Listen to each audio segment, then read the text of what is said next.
It ain't easy now. How could I move forward when I keep looking backward? I'm just standing still. How can I fight this obsession? Have I not learned my lesson? Pittsburgh Steelers fans, this is Behind the Steel Curtain editor Dave Schofield coming at you on Tuesday night. It's almost 9:15, but that's all right. Where else would you rather be as a Steelers fan? With me, as always, this is the Scho Bro Show, and we can't do a bro show without a bro. So with me, as always, is my big brother, Rich. Rich, how are you? What up? You're getting ready to make a little trip, aren't you? Yes, Not I that big of am. a trip, but a little trip, Yep. right? We're looking at what, 9 days? 9 Yeah. days. 9. Yeah, single digits of you counting down. You will be in Latrobe for practice number 2, correct? 2. Yes. Practice number 2. So, yes, and getting that all squared away pretty good. Kyle, of course, had his work schedule come out. They scheduled him to work that day. He has since gotten that switch. There you go. So apparently Kyle has a very similar job as what one Jefferson Bartholomew Hartman had when he was growing up, taking care of golf carts at the golf course and things of that nature, right? Is it that job or another job that he got scheduled for?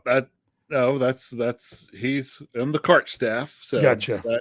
One of their things is taking care of carts, moving them around, cleaning them, all kinds of fun stuff. All that good stuff. So yeah, we're here to talk training camp because we will be back with our next show in 1 week from now, and we will be talking about the Steelers and their reporting to camp.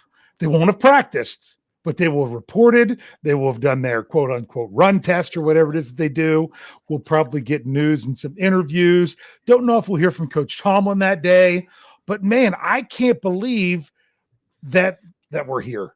I mean, it's funny because part of me is like, oh, I can't wait for the Steelers stuff to get here. But at the other end, I'm like, I don't want to wish away summer.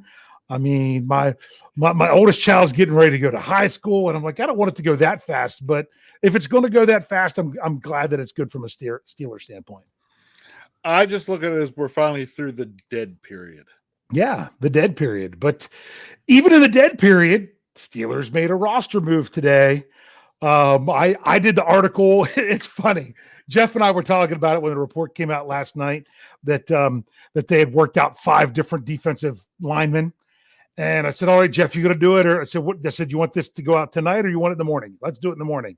Who do you want to do the article? You or me? You'll be a little bit more thorough with it. Yeah, I had to do some digging to figure out who all these guys were. And who did the Steelers sign? They signed the one that actually was much easier to find information on because he had played in the NFL and had actually had games under his belt, even had a couple starts under his belt, if I do believe. So yeah, now I'm trying to look up to make sure I get the name right because I'm going to mess up and get one of the other ones. It was Doug Costin. Doug Costin, defensive tackle. He, Miami of Ohio. So a little connection there. Someone said he could maybe he could take a Ben Roethlisberger parking spot since they were the same college. He was undrafted in 2020, was with the Jaguars, started 9 games with the Jaguars and had 32 tackles in 2020. Was on the practice squad in 2021, was actually on the Bengals practice squad during the playoffs. Didn't sign the futures contract with the Jaguars right away and got on the Bengals practice squad and then playing for the Birmingham Stallions this spring with the USFL. So it's 90 men that replaced Daniel Archibong, who was announced, and the Steelers never announced that he got put on the reserve/retired list.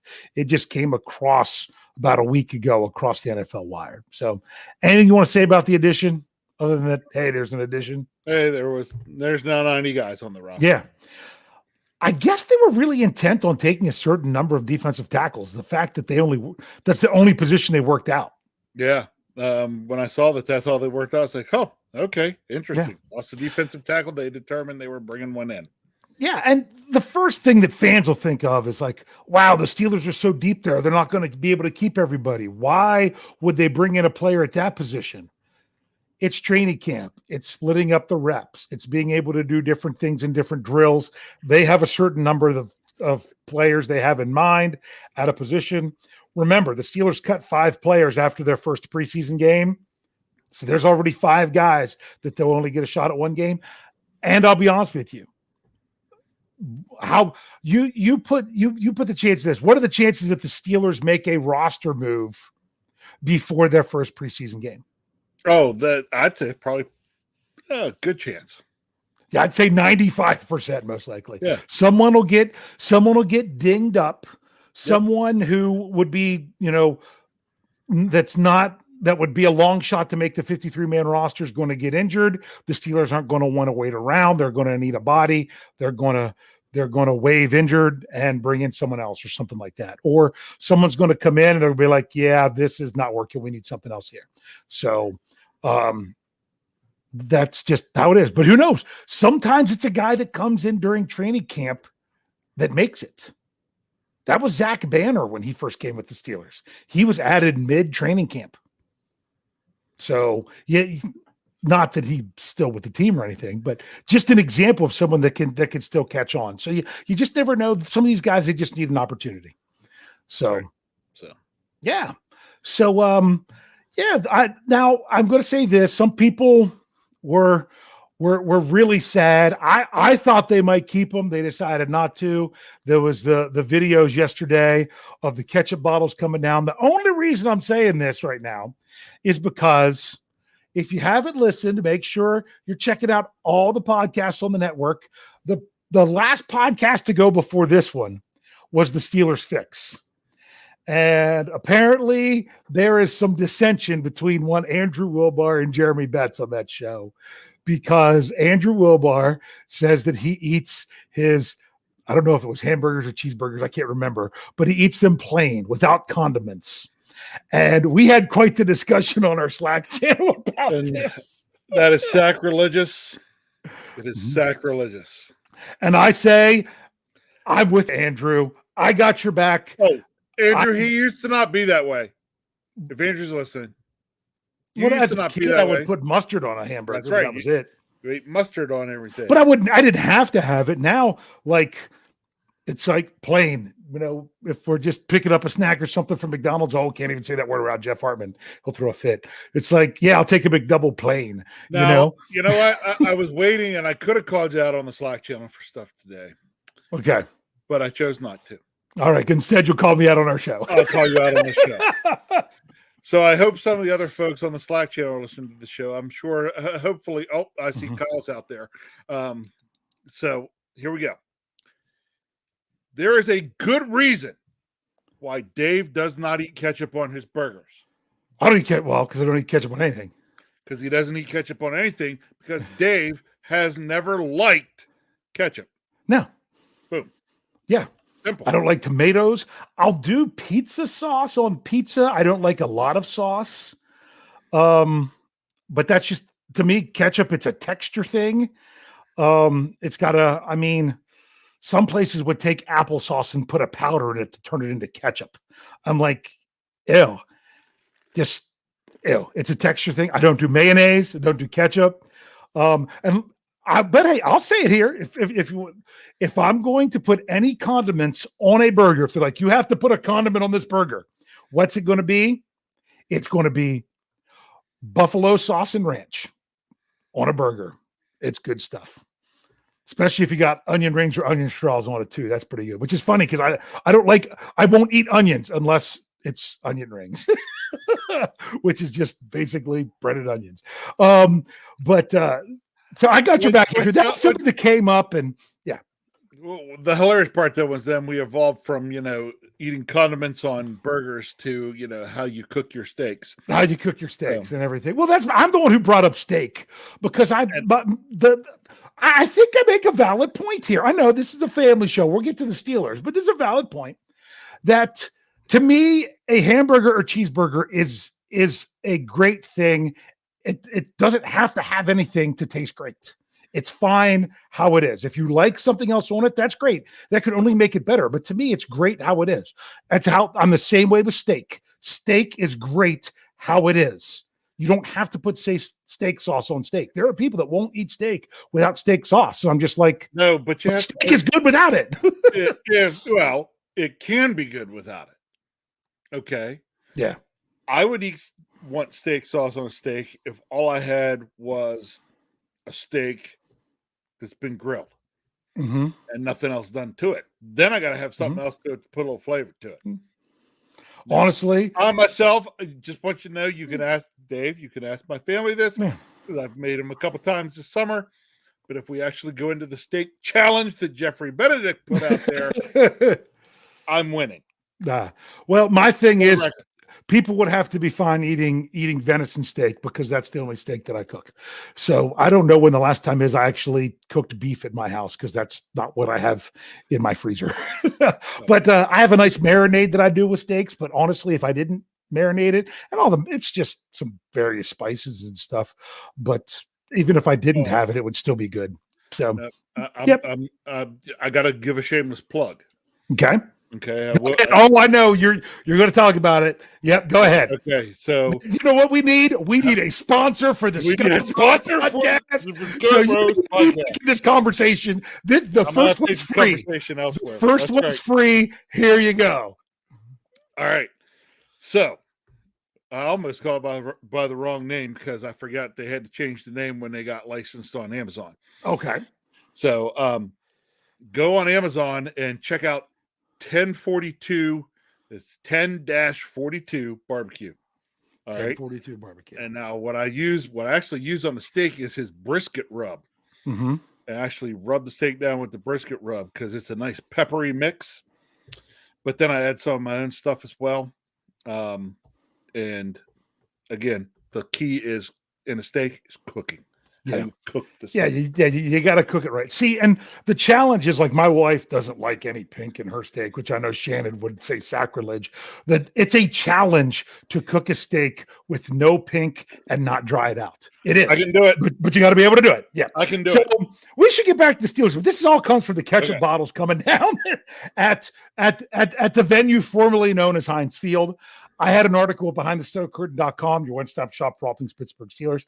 I had that out this morning. I'm like, I see all these quotes of people about the name of the stadium, and they all line up with various stages of the 5 stages of grief. You know, that it's now I can't even remember the order that it goes in because the order didn't matter. I'm like, I mean, sometimes it does go in order, but it doesn't necessarily have to. But the thing is, different people are at different stages right now with the name. And the way it goes is you got denial, anger, bargaining, depression, and acceptance. And I did the quotes. I said, denial, I'm not calling it that. Anger, this name sucks. Bargaining, if we sign the petition, are they going to reconsider the name? Then you got depression. It's like, oh man, I have so many memories of being at Heinz Field. And then acceptance of it's just the name on the sign. It's not that big of a deal. Cam Hayward, he's at the acceptance. He put out a tweet that said, I love this tweet. Yeah. He said, man, y'all better let it go. It's a Heinz bottle. We've got bigger fish to fry. See y'all in Latrobe. People love that he did, mixed his food metaphors in there. So, so that's what it is. But I will say one thing where you did say about the what was the name of it again? 1042, right? 1042. I'm not out on Amazon. It's good stuff. I'm telling you. Now people are really going to have a problem with me. I'm not a fan of barbecue sauce. I'm a fan of barbecue seasoning. Does that make sense? Yes. Now let me tell you, 1042. First, we supported. He's local. I've known him actually. His younger sister is married to a good friend of mine, Dave's, and he's a retired police officer. And has his own barbecue place and got this deal with Amazon to put out different spices and rubs and stuff. And we got the first one, came with brisket, came with spicy barbecue and regular barbecue. First thing we did was we did the regular barbecue, put it on some chicken thighs in our pressure cooker Mm. and then added some barbecue sauce for pulled chicken, and it was phenomenal. So Steelers Chick 46 says, who else is suddenly hungry? Yep. All this because Sorry. of big ketchup bottles. But that's right. This is right here. This is the heart of it. But yeah, I was just saying, like, because hey, if you're from the Pittsburgh area around there, like Snyder's of Berlin potato chips, the barbecue potato chips. See, I like seasoning. Now, I'm not a big like gooey barbecue on my steak or on like I don't even do ribs or anything like that. I don't like it like that. I'd rather have a good rub and slow roast it and stuff like that. But that's just me. But I want to bring this back. This is T-Bar says just disappointed. I never got to go to Heinz Field. So there you are. That's you're at least in stage 4. But I understand that. But you want to know what? Can I bring something up? Because I don't know how much you remember. Okay.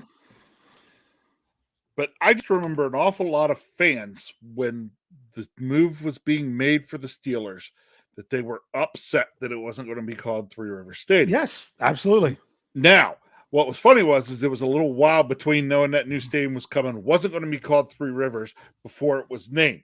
What's interesting is once it was named Heinz Field, people made the connection to Heinz, and that became accepted very quickly, which, by the way, who wrote that article that you put out on the Slack channel today? That was phenomenal. Which the one that everybody else was like, wow, that was really well written. Was that at the Post-Gazette? Yeah, I don't remember who wrote it. It wasn't a regular sports writer. It was. But Gene Collier shared it on Twitter, but that's not who wrote the article. It was a very good article. It talked about Pittsburghers and the struggle with change because of everything they've gone through with the steel industry back since the 70s. Fantastic article. I'm the one who shared it because it was that good. But this is what I'm going to say. What that went along with my article. Before we dive into our topic here, we're just talking about various Steelers things. That the one thing that fans shouldn't expect is for the name to not be Acrisure Stadium this year. It's not that they're going to go back on it. They're not going to change it. The deal's done. It's what it is. So eventually you're going to have to get to that acceptance, whether you like it or not, because it's not going to be a different name. That's one. Two, I brought up Acrisure's a $3.8 billion company. Kraft Heinz is over $45 billion. Acrisure put up about 4% of their net worth to sponsor the stadium. Heinz wouldn't even put up less than 1/3% to do it. So in other words, Acrisure wanted to be a big part of the Pittsburgh Steelers. They wanted it. They were a volunteer, not a hostage. Any other Pittsburgh company could have stepped up with that as well. But Acrisure wanted to be a part of it. So part of me is, when I'm starting to come around to it, it's not like I'm happy about the name, but I'm like, it's someone who wanted to do it. It's someone who wanted to partner with the Pittsburgh Steelers. And so you got to at least give them to that. And yes, one of the minority owners of the Pittsburgh Steelers, Thomas Tull, is also a minority owner in Acrisure because Acrisure acquired his company, which I can't remember the name of right now because it's not important. So it's okay if you're not ready. It's okay if you're angry. It's okay if you're sad. It's okay if you're bargaining. It's okay if you're in denial. It is what it is, and it's I'm ready to go. But did you were you looking up for that article? You looked like you were looking at something. I was trying to figure out exactly where it was. I couldn't find it. I couldn't remember. Yeah, we'll maybe see it sometime. But what we're talking about tonight, we knew we had a little bit of time here. Wanted to talk about the roster. We wanted to talk about training camp coming. This is the big thing with training camp. We didn't want to do it the day they reported. We're doing it the week before. And that is what each of us did our top 5 questions going into Steelers training camp. We did this last year, almost to the year of what, I mean, almost to the exact date. I think we did this on like the 20th last year, and this year it's the 19th of this same topic. I actually have my list from last year. We'll look at it when we're all said and done. But we have our top questions going into training camp because there's things that need answers, and there's lots of things that need answers. So are you ready to dive into this, Rich? Do you got your 5 ready to go, or are you still seeing if you can find that article? So hold on. I think I found the article. Hold. Oh, nope, Okay. missed. Nope. I thought I had the article. All right. Well, that's all right. Well, we'll see if we can get it at some point there. Yep. So, I got my 5 ready. I'm ready to roll. And you did them in order, right? 5-1. Yep. 5-1. Now, I got them ordered. I'm not going to be shocked if we have the same 5 questions. I'm also not going to be shocked. We have 5 different questions. Yeah, we're not going to have them all the same. I can tell you that right now. All right. I can almost guarantee it. Let's do this. Question number your number 5 of your top 5 questions going in for the Steelers going into training camp. Here we go. All right. Number 5 questions going into training camp. What does Matt Canada's real offense look like? That's a great one, and I don't have that on my list. That's a good one. What does the real offense look like? That is a great question. Matt Canada's real offense, because all we've heard is that we didn't see the real offense. Yep. What does the real offense then look like? That's a good one. So we're going to kind of maybe, not that we have to answer these questions, but look at the possibilities. We could find that maybe Matt Canada's offense isn't much different than what we saw last year. That's going to be really disappointing to Steelers fans. Maybe Matt Canada's offense really needed a quarterback that had some, 1, mobility, and 2, was comfortable taking snaps under center in the passing game. Because you didn't get that a lot with Ben Roethlisberger. He didn't want to turn his back to the line of scrimmage and drop, because you know how fast he was getting the ball out. Right. So I think I think that's a great question. Anything more you want to say about your own question? No, just can't wait to see what we're seeing. Yeah. And that's part of why I can't wait for 9 days from now to get there and start this. I'm going to ask you a question about that. Sure. Do you think we see much of it in the preseason? We will see. We will not see everything, but you will see changes, because my thought is if it's so different, certain scheme things have to change. Even if what we see changed is still very vanilla, you're going to be able to say, "Ooh, this is in place because they're going to do things off of this." We're going to see formations. We're going to see motions, things like that. We're probably going to see some different things, even if we're not seeing everything. You know what? I totally agree with your question. With your answer to the question. Steelers Freak has a follow-up question to this, which I like. This doesn't mess up anything on my list. Hope it doesn't mess up yours. He says, no, it does not, but it's a great question. It's a great question. Will Canada stay in the booth now that Ben is gone? I think there's a good possibility. That's just me speculating, recollate. So, but that's a fantastic question, Steelers Freak. And guess what? I guess we'll see that here pretty soon. Especially because I think I wouldn't be shocked if he tries both in the preseason to see what works better. I wouldn't be shocked about it. So yeah, there we go. Here's my number 5. Okay. My number 5. Will the rookie wide receivers be ready? I almost used that. I almost used that one. Something similar to that, but I did not. So many Steelers fans are convinced that, we have these great wide receivers. I'm not going to get into it. I love Shannon. We vastly disagree on the whole notion of the Steelers trading Deontay Johnson this year. And I'm like, are you sure your rookies are ready? Are you sure you want to go in to the season with only one experienced wide receiver when you have new quarterback situation?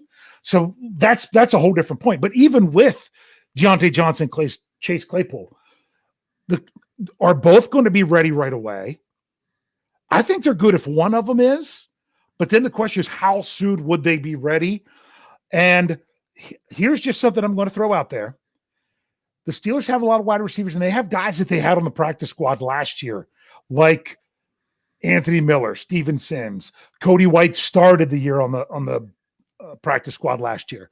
They very well could have a wide receiver or two on the practice squad that they know they're going to be calling up first couple weeks of the season, because they don't want to take someone like Calvin Austin III, expose him to waivers, but they don't know that he's going to be ready right away. I'm not saying that he won't be, but I'm saying if he's not, that is an option because you have those 2 call-ups from the practice squad. So something to remember there. Anything else you want to say about the rookie wide receivers being ready?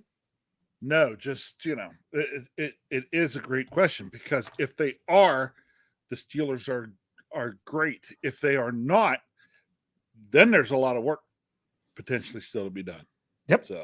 So all right, number 4. Okay, hold on, I'm gonna find my 4. Okay. Number 4.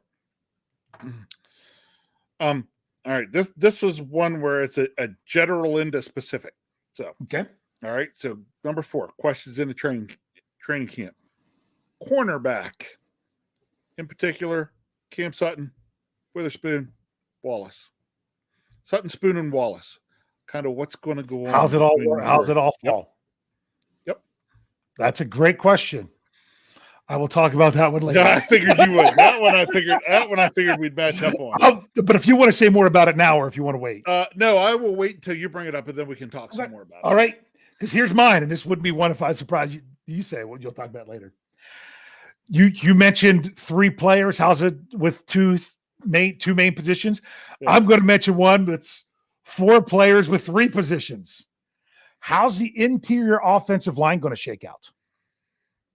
To me, James Daniels is locked in, but I'm not necessarily sold that he's definitely locked in at right guard, because if there's any question where the Steelers are concerned about Mason Cole and Kendrick Green at center, James Daniels can also be an answer at center. I think the Steelers would prefer to keep him at guard, but it's not out of the question. So there's where he's going to end up. How's it all going to fall out? Is it really Dotson versus Green at the guard spot? Is Green really out of the running at center if he shows that he's made the improvement and that's more than what Mason Cole brings to the table? But what's great is that the Steelers don't have to count on Kendrick Green at all. They still have options without him. So how's it all going to shake out, and who's it going to be where? I don't have this any higher than this because I think there's a general idea of how it's going to be, but I think that's an important question to be answered. You? Moving on. Okay. All right, go ahead. All right. That what you just said was almost my number 3, but I decided not to make it number 3. Okay. Number 3. The Brian Flores impact. I didn't go coaches. Boom! You missed coaches, out. No, I missed out. I got so focused on players. This is great. I was focusing on players, and all of a sudden I said, "Well, I can't forget about." And actually, it was Flores was the one that came to mind first, and then later I thought about Canada. And I was like, you know what? These are as big a questions as some of the player and position stuff that's out there. So I found certain player position things I was able to knock off my list because I really wanted those 2 things in there. Well, can I take your question a little bit further, and hopefully it doesn't mess up any more questions? Yes. Brian Flores is not the only wild card here. He's coming in and taking over, the kind of the Keith Butler role, but Terrell Austin is taking his role and taking a little bit beyond because he's now the actual coordinator. Right. Because it's all in perception of how much Butler and Austin work together, 1 and 2. It's 2 people working together. It's just who has that title. Can you still hear me? Yeah, absolutely. Okay. Just wondering because my computer just absolutely freaked out on me and I lost. You're good. Okay. You're right there. Okay. Yeah. I almost put Flores Austin. But I decided to go with the Flores impact because we know more of what Austin can bring. Yeah. Correct. And Flores was more the wild card. Yeah. So that's why I put it with Flores. Yeah. Kind of what's his impact going to be? How much are he and Austin going? Believe it or not, it comes down to how much are he and Austin going to work together, and pick each other's brains to come up with some really fantastic schemes. Yeah. Now, if the 2 of them can work well together, it could be bad news for opposing quarterbacks of the Pittsburgh Steelers this year. All right, I'm going to bring this up. This is from Oliver Wood. Says Tomlin is the actual coordinator. And you know what my answer is to that? No, he's not. He's the head coach. People don't understand that a head coach's job isn't to just sit back and let the coordinators do everything. No. Even though it was, my goodness, high school freshman football, when I was the head coach and often I was moving up the hierarchy, I started off as the assistant coach and the defensive coordinator. If the head coach had something that he wanted to do specifically on defense at a given time, guess what? He told me, and we did it. My first year as the head coach, when I was the offensive coordinator, when I wanted something specific done, hey, you're running the same defense too often. We need to switch it up some. That's me as the head coach doing that. That's Mike Tomlin. It's not like he has the sheet there calling every individual play with the defense, but he's the head coach. He says, hey, I want to send somebody this play. Hey, mix it up. Hey, let's drop some guys deep here and not give it up. That's what a head coach does. That's not people say that's calling the plays. No, he's telling the coordinator what he wants. That's how it works. Now, are there some offensive-minded coaches that don't really say much of the defense? Sure. And it goes the same the other way, that there's defensive-minded head coaches that just kind of let the offensive guy do their thing. But Mike Tomlin, even as a defensive coach, he's got his hand in everything because he's been around long enough to do this. That's just how it works. So it's not that you're wrong with that one, Oliver. What I'm saying is part of the job of being a head coach is you are above the defensive coordinator because that's your job. Because when they screw up the defense, they don't. You ever watch that episode of Coach? You ever watch that episode of Coach when what's his name? Dick Van Dyke's brother. Jerry Van Dyke. He was the offensive coordinator, or was he the defensive coordinator? Whatever. He wanted to call something specific. He said, do it. If it doesn't work, I'll take the heat. And it didn't work. And he gets up in there to take the heat at the press conference. And guess what the press does? Ultimately, it's the head coach that makes this decision. And they went after the head coach. That's how it works. Go ahead, Rich. Sorry, I went off on my little spiel. That's okay. It's just people have to understand that part of a head coach's job during a game is managing coordinators. Yeah. Exactly. Managing the coordinators. Because guess what? If they don't make adjustments at halftime, who do they hold that on? Tomlin. Does he go in and say, hey, coordinators, change it up? I don't know. Just change it. Fix it. Do better. I mean, he might, but he's got to have something to say, So it's just how it works. I'm going to go to my number 3. It goes along with your number 3. Okay. But from a player perspective, and that is, can Devin Bush and Miles Jack work together on the field at the same time? Is that something that's going to work? They said about even Devin Bush being the Buck, and people are like, oh, he's not a Buck linebacker. They have to do this. Really, the name of the Buck and Mac linebackers, the whole reason they're named that is based on their alignment. It's based on their alignment, strong side, weak side. That's how it works. Now, the Steelers typically have their Buck linebackers do this, their Mac linebackers do that, blah, blah, blah. But there's no golden rule that says it has to be that way. All it does is talk about where they're lining up. And I think it's going to look different. The question is, will it work? And guess what that comes back to? The Brian Flores impact. Yeah, it does. So I think these two questions are very closely related. What say you about the Bush Jack move right now?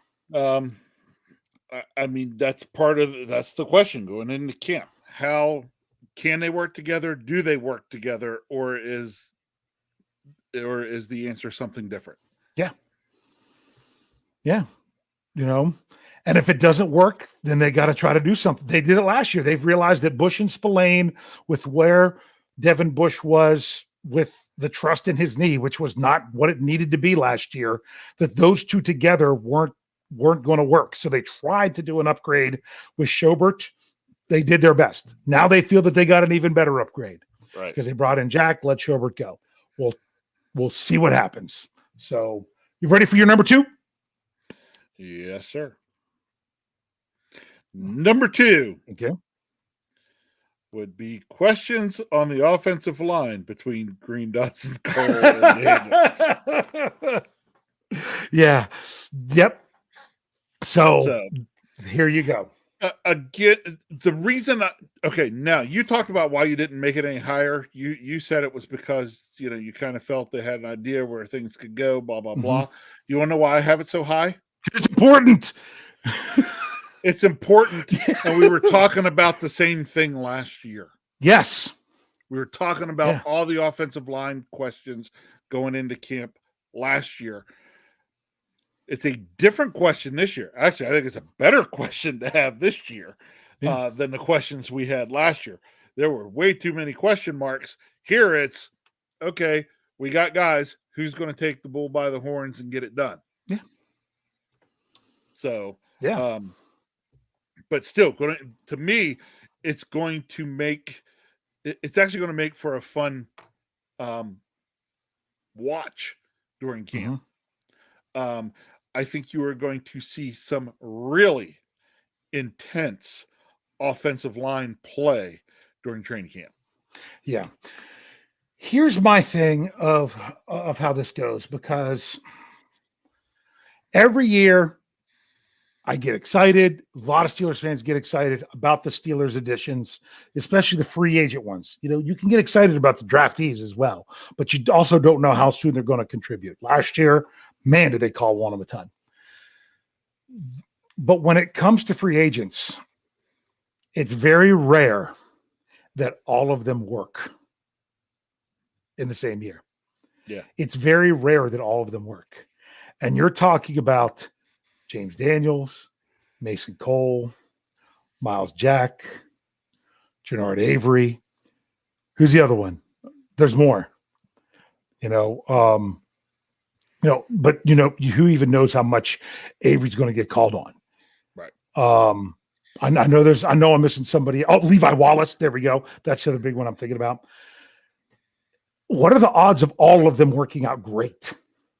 Yeah, not the odds of that are small. I have hope that they all are, but I've got to go with the reality in the back of my head that there's a chance that one of these guys is, for every Kevin Green, there's a Dante Moncrief. Everyone. I remember asking the question, because now the rule has since changed when it comes to the compensatory formula, that you could drop someone up until week 10 and they wouldn't count in the formula. That doesn't happen anymore. The players are locked in. The Steelers they could drop them now. It wouldn't matter, but it doesn't matter because they're not getting a comp pick anyway. They picked up too many players. But I asked the question it was probably one of those June questions when not much was going on about, hey, if the Steelers, to keep their 3rd round draft pick as a comp pick, they would have to drop Deontay Moncrief, would it be worth dropping him? And you know what the overwhelming response was? No way. Look at all that he brings to the table. And the 3rd round pick, you don't know if that's going to work out. Of course you want to have Deontay Moncrief. By about week 5 of the season, when it actually happened and LJ Fort got cut by the Eagles and the Steelers weren't going to get a comp pick unless they dropped Dante Moncrief, then everyone's like, they got to get rid of him. There's no way we should keep this guy in order to not get the 3rd round pick because of how it works out. Yep. So I hate to say it, but that's why I'm glad the Steelers added 2 offensive linemen in free agency. Because if it just so happens that where it doesn't work out is offensive line, then at least you should get one. Right. And sometimes it doesn't work out because of injury or something like that. So that's my biggest thing is that I'm always like, same with the Levi Wallace, which is going to roll me right into my question 2, which just so happens to be who will be the every down cornerbacks. Yep. Who's going to get the majority of those snaps out there when you've got those 3 guys? If something happens where it's Levi Wallace, that's the guy that something happens there, at least the Steelers do have some other options that aren't necessarily great, but they do have 3 guys kind of fighting for 2 play every snap positions. Yep. So just in the back of my mind. But to me, I'll ask you this. Who do you think is the guy that's going to get the least amount of snaps out of those three? Or do you think they split them evenly and no one's out there 100% of the time? If you asked me right now, I would, because we don't know yet. Before we go into camp, if you would ask me right now, just before we go into camp, I say it's closer to an even split. Okay. Me, if I'm going to say right now going into camp, I'm going to say Witherspoon has the least amount of snaps because he doesn't bring enough to the run defense and the obvious rundowns. Or not rundowns, but run, down, distance, personnel package by the offense. I could see him being a guy that comes off when it's highly likely going to be a run play. For that reason. That's the only reason why I would say that. But who knows? Maybe he comes to a training camp and starts tearing it up against the run. Wouldn't that be fantastic? I mean, because that's what's missing from his game. Right. I mean, you add that to it, and man, the Steelers got to steal in that trade and got to steal bringing him back, if that's the case. So you ready for our number ones? Sure. Oh, you want me to get mine? Okay. I wonder if we have the same number one because there's one thing that we're missing. Of course. Yeah. Yep. And I put it number one because I knew you'd have it number one. Yep. So, because it will be the first time since 2005. Yeah, that's the safest one. Five training camp. Exactly. That the Steelers do not know 100% who their starting quarterback is going to be. So, the quarterback question is the big question going into camp. And I went with a specific word because mine's the same thing, but I didn't just say the quarterback or starting quarterback. I said it this way. See if you like this. I said the quarterback hierarchy. Yeah. Because we still don't know how it's all going to play out with the four that they have. I mean, there's still some people that thinks that oh no, they're not going to like some of them. They might even bring in somebody else. Okay. And just how it's going to go. I've said before, I'm not sold on if Kenny Pickett's not the starter week one that he gets a helmet, because if they haven't moved on from their other quarterbacks and all the guys that are there, it would make sense to have a Rudolph or a Trubisky as a guy that's been on the bench and ready to step in at a moment's notice. Do that to start the season, especially those first 3 weeks when they play. Was it three games in 11 days, something like that? Exactly. So it's not even like, like some people said, yeah, it's going to be Mitch. I think it's probably going to be Mitch as well. But then who's next? And then who's next? And if it is Kenny, which I love that the Steelers don't have to force Kenny there. They don't have to force Kenny Pickett in there. He's got to blow them out of the water to be the starter, in my opinion, to start the season. And if he does, what a great problem to have. Right. The only other option is if you're dealing with injuries, and that would just suck. Basically, Kenny Pickett's going into his first season the same way Ben Roethlisberger did. Yeah, I mean, Roethlisberger was the 3. Charlie Batch gets hurt during camp. Then Maddox gets hurt in game 2, and Ben Roethlisberger never turns back. Yep. Now, I'm not expecting the same thing. And that's one thing that Steelers fans got to realize. As much as I like to say, hey, look at how the Steelers do things, and you have a pretty good indication of what's going to happen. That's true. But expectations for individual players and their readiness, don't put Ben Roethlisberger expectations on Kenny Pickett. Don't put Ben Roethlisberger rookie expectations on rookie Kenny Pickett, in my opinion. Let Kenny Pickett be Kenny Pickett. I don't want him to be Ben Roethlisberger 2.0. Nope. I want him to be Kenny Pickett 1.0. Right. And see how good that guy can be. That's just me. So, yeah, but that's the biggest question, of course, when it comes to the Steelers in training camp. So that was a pretty good recap. So the different ones that we had was I said, will the wide receivers be ready? You asked about Matt Canada's offense. We both had about the interior offensive line. You said about the Brian Flores effect. I said specifically with Bush and Jack. Very similar questions. Yours was from a coaching standpoint. Mine was from a player standpoint. Then we talked about the cornerbacks. You said that early. I had that late. And then, of course, the quarterbacks. Just for fun, real quick, before we get to our final question.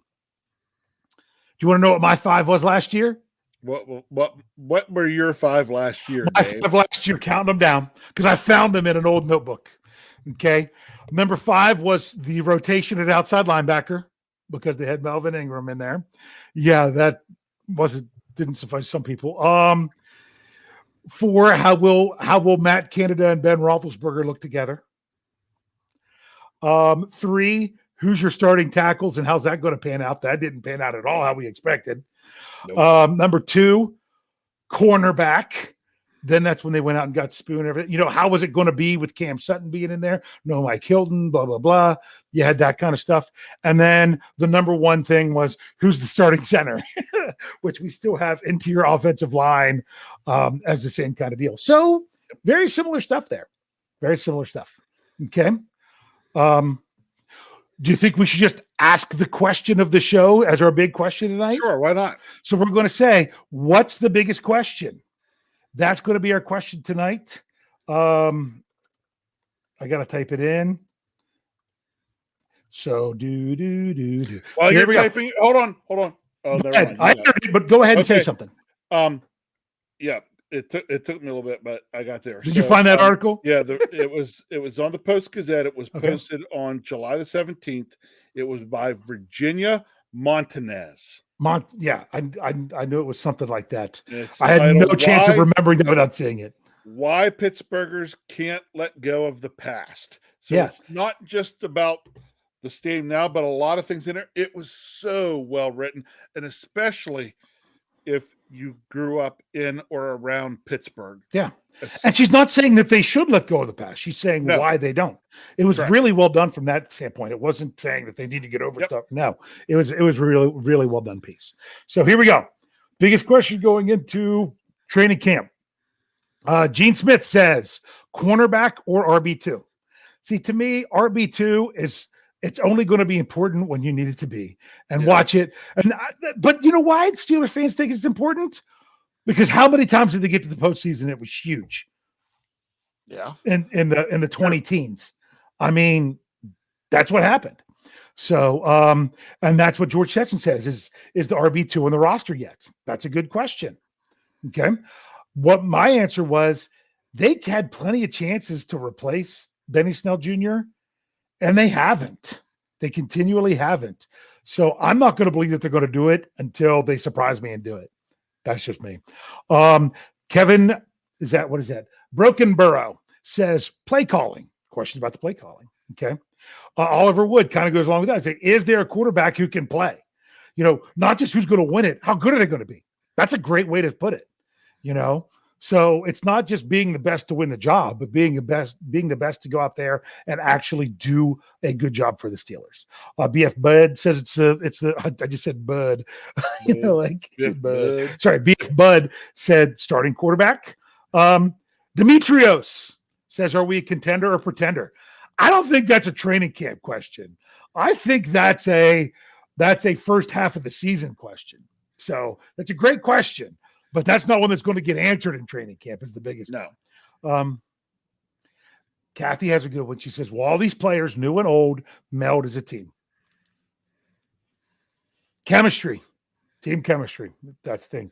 Okay. Claude Bishop's asking about RB2. Steeler Chick 46 says the biggest question is the O-line. Will they improve? Okay.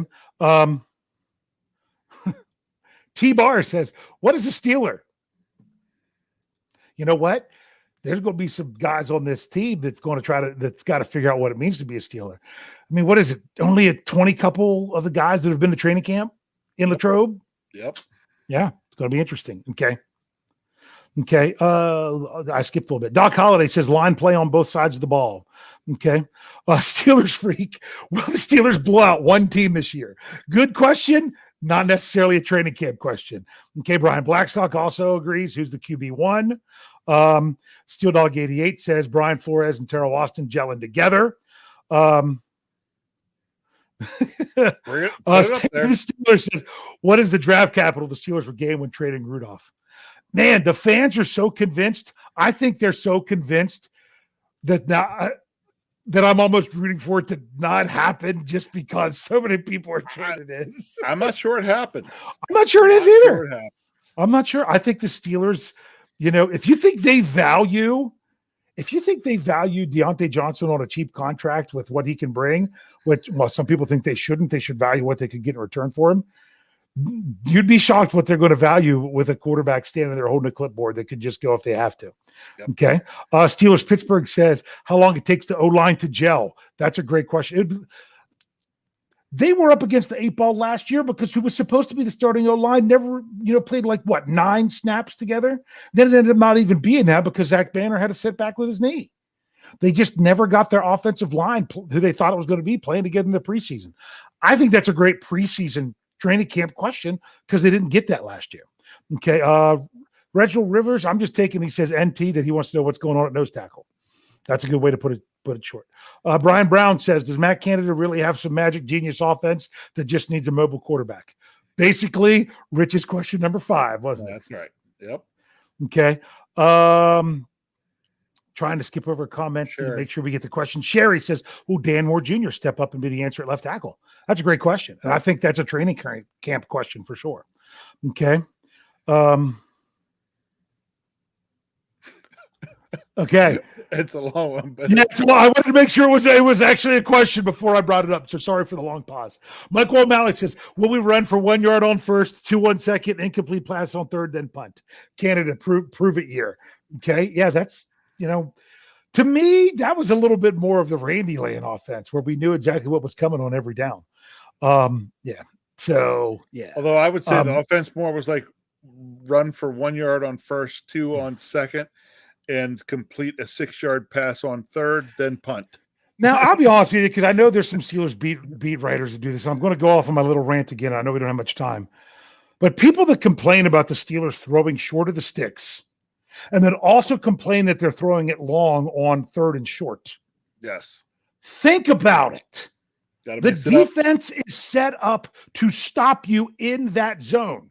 So guess what you're going to have to do sometimes to have the most success? Throw short of that zone and see if they can break it, or throw over that zone. And then when the Steelers do that, you get mad. So do you really want, it's kind of like saying, hey, we're going to put all 11 guys between the numbers and your sidelines because we don't want you running over there. Guess what you do? You run the other way. Same thing here. When their defense is set up to not give up anything in a certain area, sometimes you got to go short of that or long of that. I know it can be frustrating. And the reason Steelers fans are spoiled by that is because you had a wide receiver before he completely melted down that could still get open in those areas, regardless of how the defense was playing them. And we got spoiled. Yes. That's not generally how it works. You've got to have a transcendent player like that. So, top of the league. All right. Thank you. I almost lost this. Bart Mackey, O-line. Good question. Okay. Richard. Oh, sorry. We both hit it. Richard Adamson said, will rookie wide receivers be ready week 1? That was my question number 5. That's a good one. I'm trying to go people. T-Bar asked a question, but I don't know that he already had one, but let's just do it. Okay. Yeah, I'm not getting into that one because that's not a training camp question. That's what I said. It's not a training camp question. Okay. So yeah, so that's the big thing. So I'm trying to make sure that we get back to it. Okay. George. Here. George OTJ says he wants his question. The biggest question is the offensive line. Evan, is that Giles? Maybe. How will Anthony McFarland do? That's a good question. Coming back after maybe hopefully being fully healed from the knee. Or will he ever done that? Okay. So I've not seen anything else. Some of these are people just asking questions, not asking what the biggest question is for for training camp. So, Oh wait, with that, wait! I found one that's got to be brought up. Yes. Okay, I thought this was it. Steelers Yeah. Freak wants to know: will we see Dr. Jekyll or Mr. Harvin? Here's the deal with that, Steelers Freak. I don't know if you listen to the audio only shows. I asked a question about the kicking at the Steelers home stadium for this week's Stat Geek. So I'm talking about field goals. I'm talking about punting. Check it out. I'm going to get into a little bit of this question. So that's a, oh, Evan said I got his last name right. Yay. So there we go. Rich, I know some people are just asking regular questions, not saying what the biggest training camp question is. And unfortunately, I would love to do nothing but just answer questions. But we're out of time. We talked too much about what condiments you put on hamburgers at the beginning and great barbecue rubs. But that's what we do here. That's how we roll. So make sure you check it out behindthesteelcurtain.com. Make sure you're checking out all the podcasts. We talked about the one that was on just before us. Tomorrow morning, you got another Let's Ride. Make sure you check it out. It's kind of our flagship show because it's the show that occurs more than once in a week.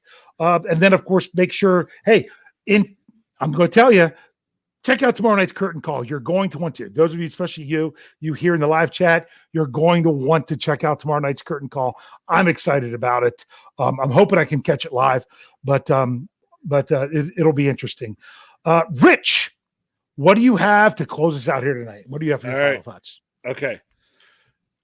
What I have is actually another really, really big training camp question. Okay. Here is the really big training camp question. Okay. And here's how it goes. 9 days from today, Big Bro Scho is going to be at Steelers training camp. Who's going to be there with me? Can't wait. When I know that it can never really